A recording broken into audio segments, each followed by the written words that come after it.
ಬೆಂಗಳೂರಿಂದ around 100 kilometre ದೂರದಲ್ಲಿರುವ ಮೇಕೆದಾಟುಗೆ ನಮ್ಮ ಪಯಣ.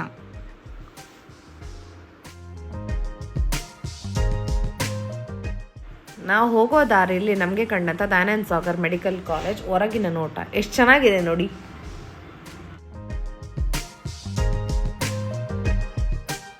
ಇಟ್ಸ್ ಆಲ್ರೆಡಿ 9:30 ಆಗಿತ್ತು. ಸೊ ನಾವು ತಿಂಡಿ ತಿನ್ನೋದಕ್ಕೆ ಅಂತ ಮಂದಾರತಿ ಗಾರ್ಡನಿಯ ಹೋಟ್ಲಲ್ಲಿ ನಿಲ್ಲಿಸಿದ್ವಿ.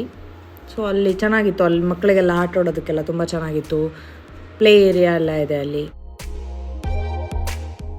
ಟಿಫನ್ ಮುಗಿಸ್ಕೊಂಡು through Kanakapura we have reach to Mekedatu. This is the first check point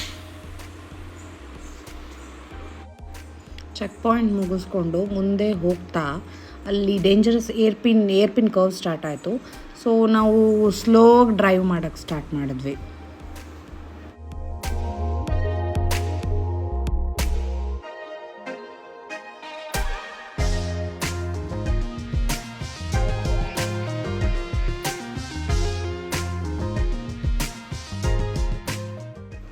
around in 1 ಕಿಲೋಮೀಟ್ರಲ್ಲಿ ನಾವು ಸಂಗಮ ರೀಚ್ ಆಗ್ತೀವಿ.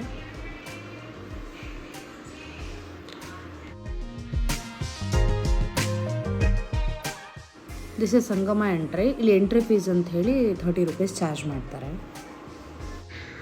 This is Sangama parking area. ಇಲ್ಲಿ ಪಾರ್ಕ್ ಮಾಡಿದ್ವಿ ಗಾಡಿನ.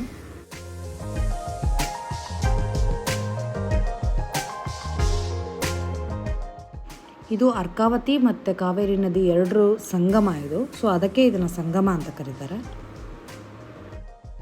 ನಾವು ಹೋಗಿದ್ದು ಜನವರಿ ಟೈಮಲ್ಲಿ, ಸೊ ಸ್ವಲ್ಪ ನೀರು ಕಡಿಮೆ ಇತ್ತು. ಇಲ್ಲಿ ಮಕ್ಕಳು ನೀರಲ್ಲೆಲ್ಲ ಆಟ ಆಡೋದಕ್ಕೆಲ್ಲ ತುಂಬ ಚೆನ್ನಾಗಿದೆ. ಇಲ್ಲಿ ಎಲ್ಲ ನಾನ್ ವೆಜಿಟೇರಿಯನ್ ಹೋಟೆಲ್ಸೇ ಜಾಸ್ತಿ. ಸೊ ನೀವು ಮನೆಯಿಂದನೇ ಎಲ್ಲ ತೊಗೊಂಬಂದು ಊಟ ಮಾಡೋದಕ್ಕೆಲ್ಲ ತುಂಬ ಚೆನ್ನಾಗಿದೆ ಇಲ್ಲಿ. ನಾವು ಮನೆಯಿಂದನೇ ತೊಗೊಂಬಂದಿದ್ವಿ. ಸೊ ಫ್ಯಾಮಿಲಿ ಜೊತೆ ಊಟ ಮಾಡೋದಕ್ಕೆ ಚೆನ್ನಾಗಿತ್ತು.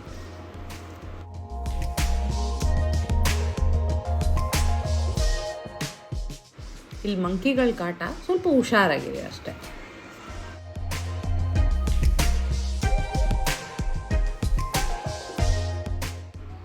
ಊಟ ಮುಗಿಸ್ಕೊಂಡು ಚಿಕ್ಕ ಮಕ್ಕಳು ಇರೋದ್ರಿಂದ ನಾವು ಮೇಕೆದಾಟಕ್ಕೆ ಹೋಗಲಿಲ್ಲ. ರಿಟರ್ನ್ ಆಗ್ತಾ we saw one view point. See this is one view point.